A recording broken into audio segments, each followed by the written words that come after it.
తులసీదాస్ గారు ప్రతిరోజు గంగానదిలో స్నానం చేసి చెంబుతో కాసిన నీళ్లు తీసుకొచ్చి రావి చెట్టు మొదట్లో పోసి రావి చెట్టు కింద కూర్చుని తపస్సు చేస్తుండేవారు. ఆ రావి చెట్టు మొదట్లో గంగ నీళ్లు పోస్తుంటే గంగాజలం తగిలిందో ఏమో ఒక బ్రహ్మరాక్షసుడు పైనుంచి కిందకి దిగాడు.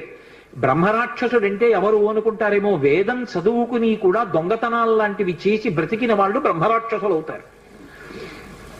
పతంజలి చరిత్రలో చెప్తారు. కాబట్టి అటువంటి బ్రహ్మరాక్షసుడు క్రిందకి దిగి అన్నాడు, నువ్వు నాకు మహోపకారం చేశావు, ఎప్పటి నుంచో ఈ చెట్టు మీద పడున్నాను. నువ్వు గంగాజలాన్ని తెచ్చి ఈ చెట్టు మొదట్లో పోసినప్పుడు గంగాజల స్పర్శ చేత నా పాపం శమించింది. నేను సాధారణ రూపాన్ని పొందాను. నీకు నేను ప్రత్యుపకారం చెయ్యాలనుకుంటున్నాను. నీవు రామదర్శనం కోసం పరితపిస్తున్నావు. నీకు రామదర్శనం కావాలి అంటే చేయించగలిగిన వారు హనుమ ఒక్కరే. హనుమ రోజు వస్తుంటారు.